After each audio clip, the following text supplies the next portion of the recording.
Samba pagluwalhati ay tanging sa ating pinakamamahal na Panginoong Hesus. Hallelujah! Amen. Ako po'y nagpaabot na double honor and respect sa ating beloved Pastor, Evangelist Wilde Estrada Almeida, at sa pag-alaala po ng ginituang turo at aral po ng ating Mama Dear, Lina C. Almeida, at sa kanya pong beloved children, at sa ating pong lahat, magandang umaga na po sa pangalan ng ating pinakamamahal na Panginoong Hesus. Hallelujah! Mga minamahal, ako po ay nasave sa banal na ministeryong ito, March 8, 2015. Ako lamang po ang nasave sa banal na gawain na ito sa aking pong pamilya. Aking pong babalikan mga minamahal, yung aking pong ginagawa dati mga minamahal. Bagamat ako po ay isinilang mga minamahal,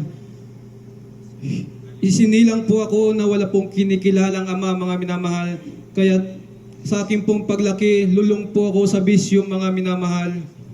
Alak, sugal, sigarilyo, pambababae, lahat po yan mga minamahal. Kumbaga, sa madaling salita po, isa po akong tambay na adik po sa aming pong baryo mga minamahal.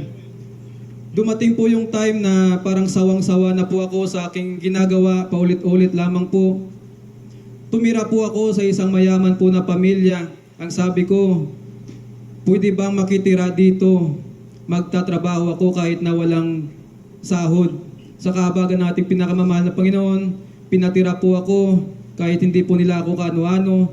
At pinag-aral po ako ng marine engineer po. Amen. At nakapagtapos po ako ng marine engineer. Hallelujah, hallelujah. Sa akin pong pag-aaral mga minamahal, nakakala ko malalayo na po ako sa barkada, sa bisyo. Ngunit hindi po pala. Bagamat kapag ang tao ay wala sa mahal na Panginoon, hindi mawawala sa kanya ang bisyo. Kaya mga minamahal, sa kasagsagan po ng aking pag-aaral, doon po mga minamahal, nagka-trouble po ako ulit. Ako po ay na-corner sa isang iskinita po mga minamahal, kung saan yung tatlo kong kalaban may hawak po na patalim. Bagamat hindi po ako nakakilala sa mahal na Panginoon. Hallelujah! Nangyari po mga minamahal, nakaupo lamang po ako, ngunit yung tatlo ko pong kaaway, may dala po na patalim na ako po ipapatayin na po sana. Ngunit nagdasal po ako sa ating pinakamamahal na Panginoon. Sabi ko, mahal na Panginoon, kahit anong mangyari, sayo lang ang aking buhay at ang aking kaluluwa. Mga minamahal ang nangyari. Harap-harapan po ang aking tatlong kaaway sa harapan ko po. Sabi ng isang kaaway ko, wala siya dito. Naging invisible po ako sa harapan ng aking mga kaaway. Tunay po mga minamahal, pag pinili ka ng Diyos, Yes, Lord. sigurado, panghahawakan ka at hindi ka mapapahamak. Sa kasagsagan po ng aking pag-aaral, ako na po ay tinawag na po ng ating Diyos. Inimbitahan po ako sa isa pong pesta, kung saan po naginuman, nagdisco, sumayaw po. Pag-uwi po namin, narinig ko po sa radyo ang isang patuto ng langit at imperno. Hindi ko po akalain na ganun po ang aking maririnig, sapagkat hindi po ako naniniwala na may imperno, hindi po ako naniniwala na may Diyos, hindi po ako naniniwala na totoo na may pinako na ang pangalan ay Jesus. Ang nangyari po mga minamahal, nung narinig ko po yun, kinaumagahan mismo, hindi po ako hangover, kundi yung isipan ko, panay-isip na lang na totoo ba ang langit at imperno, totoo ba na mayroong Jesus na pinako. Ang nangyari po mga minamahal, nagpatuloy ako, nag-search ako, nagbasa po ako ng Biblia hanggang sa 3 araw po, hindi po ako makatulog sa bahay sapagkat close po kami ng kaaway at lumapit po ako sa mahal na Panginoon. Galit na galit po siya sa akin. Yung ilaw po sa bahay, umiigpat-igpat po yan, at yung electric fan po, parang nawawasak po yan mga minamahal. Sobrang galit po ng kaaway sa akin. Nakita po ng aking mama na parang nababaliw na daw ako. Binigyan niya po ako ng gamot. Sabi niya, anak, inumin mo. Sabi ko, hindi po mama. Nagbalik loob po ako sa mahal na Panginoon. Amen. Kaya nangyari po mga minamahal, nung ako po'y nagpatuloy sa mahal na Panginoon, sabi ko, mayroon pa pong doubt sa aking isipan na totoo ba na mayroong Jesus. Mahal na Panginoon, kung tunay ka, magparamdam ka sa akin. Hanggang sa isang araw po mga minamahal, ako po'y naghinip mga minamahal. Ako po ay nasa gitna po ng kalsada na madilim mga minamahal. Nakita ko ang aking damit, kulay po itim at marami pong mantsa, at ang aking pong kamay at paa po mga minamahal ay nakapusas po yan mga minamahal. Kinakaladkad po ako ng 3 tao. Ako po'y nilagay po nila sa gitna at ako po'y papatayin mga minamahal. Sa aking panaginip po mga minamahal, napakarami pong napakalibot na tao na nakaitim mga minamahal. Ako po'y kanilang papatayin po iba't ibang klase po ng armas kung saan po isang hudyat na lang po ay sa akin na po patama ang lahat. Ngunit naalala ko, nagbalik loob na pala ako sa ating Diyos. Nagsisi po ako ng buong puso. Amen. Ang nangyari po, biglang lumiwanag sa aking kalagitnaan at mayroon pong isang matangkad na lalaki. Lumiliwanag po ang kanyang kasuotan at siya po ang sumangga, siya po ang sumalubong. Ang nasana yung patama sa akin ng mga sandata, armas, siya po ang sumalo. Kaya bigla pong lumiwanag po ang aking damit. Nagkulay puti po ang aking damit. Yung pusas ko sa kamay at yung pusas ko sa paa biglang nawasak po. Sabi ko, mahal na Panginoon, napakabuti mo. Tunay ka nga, tunay ka na Diyos. Tunay na may Jesus na nagkatawang tao. Yes, Lord. Hallelujah. Ang nangyari po mga minamahal, sabi ko, mahal na Panginoon, sasama ako sa iyo. Ngunit habang papakyat po ang mahal na Panginoon, hindi na po sinagot yung aking salita sa kanya na sana sasama ako. Mayroon pa po pala akong misyon. Kaya nangyari po mga minamahal, nung nagising po ako mga minamahal, yung unan ko mga minamahal sa likod, punong-puno po yan ng luha mga minamahal. Ako'y nananaginip na umiiyak sapagkat nararamdaman ko sa aking panaginip na ito'y totoong Diyos na nagpakita sa akin. Hallelujah! Ang nangyari po mga minamahal, ako po'y naimbitahan sa isang born again. Hindi po ako nakukontento. Sumali naman ako ng born again. Patuloy sa born again. Born again, puro po yung mga Trinitarian, mga minamahal. Born again ulit, born again dito. Naakala ko, okay lang pumunta sa iba't ibang church. Kasi isa naman daw yung Diyos at isa naman, katotohanan naman daw. Ngunit nagkamali ako. Sa kalagayan kong ito, hindi ko na po masasabi yan. Sapagkat nasumpungan ko na po ang tunay at totoong gawain ng ating pinakamamahal na Panginoong Hesus. Sa 10 born again po yan mga minamahal, naging pastor po ako dyan, naging mangangaral po ako, naging evangelist po ako mga minamahal. Ngunit yung ginagawa ko, wala po sa kabanalan. Patuloy po ako sa kasalanan mga minamahal, hanggang sa pumasok po ako sa isang oneness na akala ko tunay po mga minamahal. Nung pumasok po ako, pagkaraan po ng ilang buwan mga minamahal, nalaman ko na siya na daw yung second coming. Naloko ako mga minamahal, kaya bumalik na naman po ako sa ibang born again. Trinitarian dito, Trinitarian doon.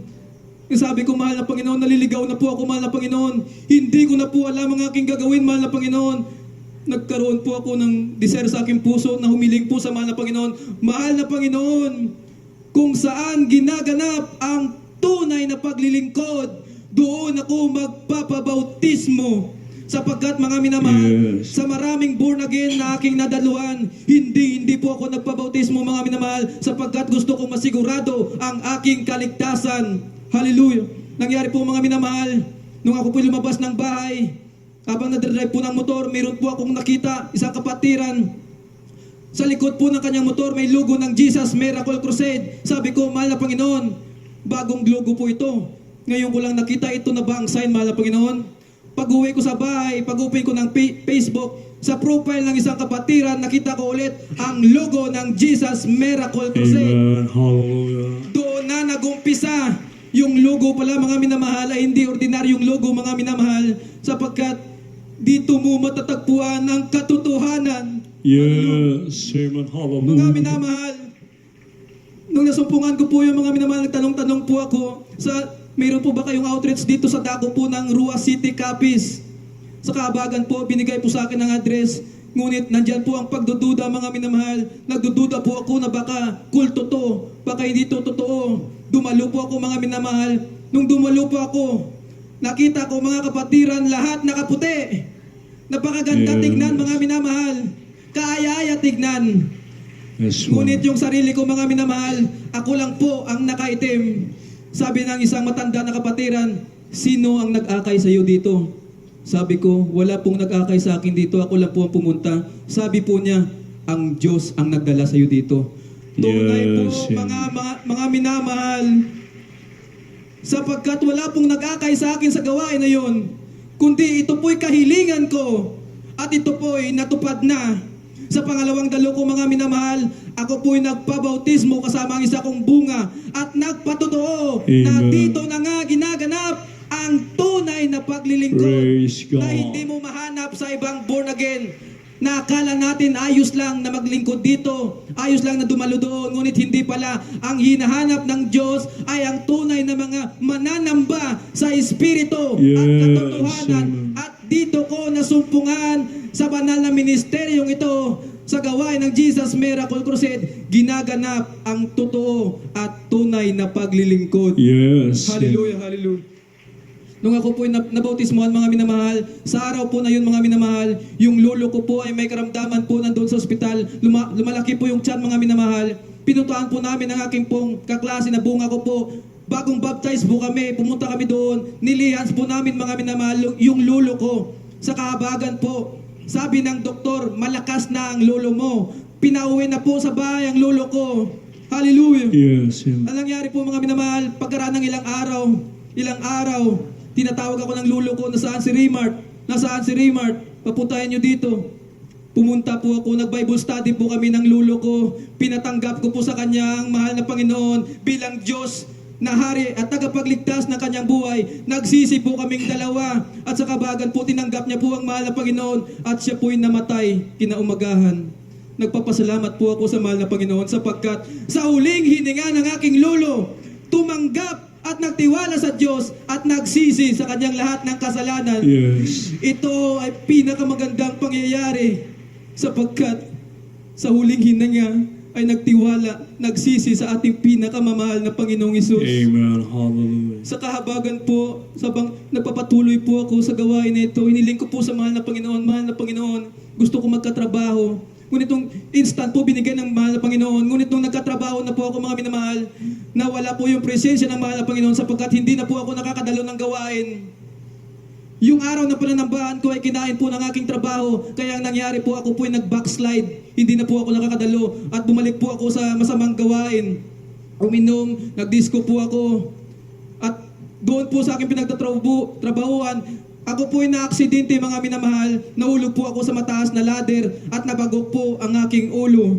Sinugod po ako sa ospital, ang napakadami pong dugo mga minamahal. Ang nangyari po mga minamahal, nung natapos yung mga minamahal, natapos yung pagtatrabaho ko mga minamahal, akala ko makakapanumbalik na ako sa mahal na Panginoon. Ngunit hindi pala kaya makapanumbalik ng tao kung sariling sikap lang po lamang.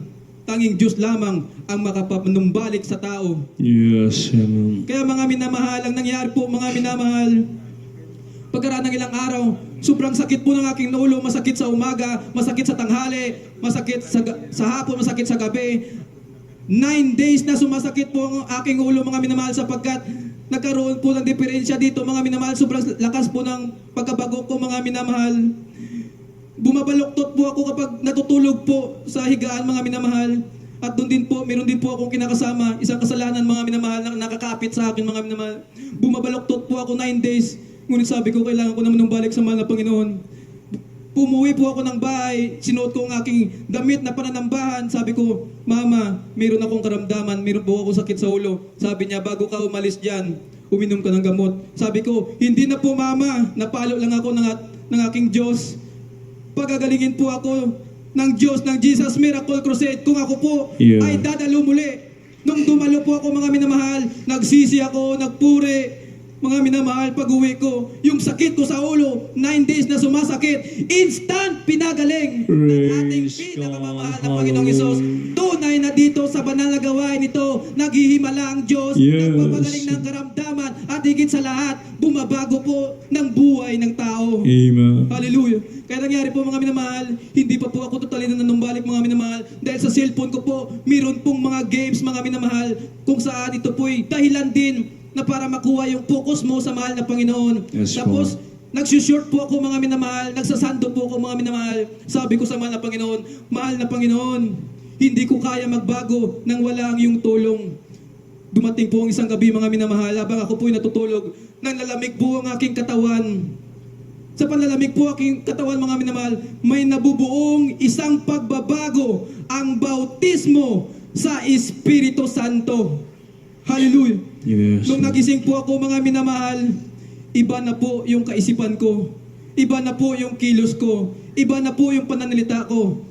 Ayaw ko na po magsuot ng short.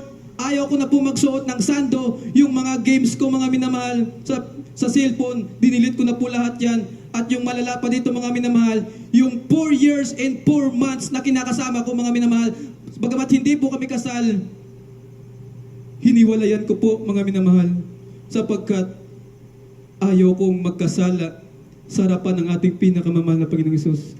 Amen. Pinagpalit ko po ang relasyon ko sa tao mga minamahal. Masunod lamang ang pagkatawag ng Diyos sa akin. Hallelujah. At sa kahabagan po mga minamahal, nung ako po ay nandito na sa Maynila mga minamahal, by faith po mga minamahal, minsan wala akong makain. Puri, fasting, prayer, yan lang po ang ginagawa ko araw-araw mga minamahal. Sa kahabagan ng mahal na Panginoon, nagpo-provide po mga minamahal. Ang nangyari po mga minamahal, sa patuloy na pag-provide sa akin naman ng Panginoon ng aking pangangailangan, ginamit ko po ito, nagkaroon po ako ng 5 bunga sa isang araw po mga minamahal. At ngayon, Amen. patuloy na sila sa paglilingkod dahil sila po ay nabautismuhan at nagpapasalamat sa Diyos mga minamahal sapagkat nasumpungan din nila ang nasumpungan ko, ang tunay na paglilingkod Amen. dito sa banal na gawain ng Jesus Miracle Crusade. At pinapasalamatan ko mga minamahal. Hallelujah. Kinalimutan ko na po yung future ko sa pagiging seaman. Hinarap ko na po ang bagong buhay sa ating pinakamamahal na Panginoong Hesus. Patawad po sa aking pamilya sapagkat ang kalooban ng Diyos ang dapat masunod sa tao. Yes. Amen. Kapag ang Diyos ay nagplano sa buhay ng tao, uunlad siya sa spiritual. Yes, Hallelujah. Lord. Kaya hindi po kayang pigilan ang pagbabago ng isang taong binago na ng Diyos. At ang lahat po ng kapurihan, pasasalamat ay tanging sa ating pinakamamahal na Panginoong Hesus. Amen. Praise the Lord.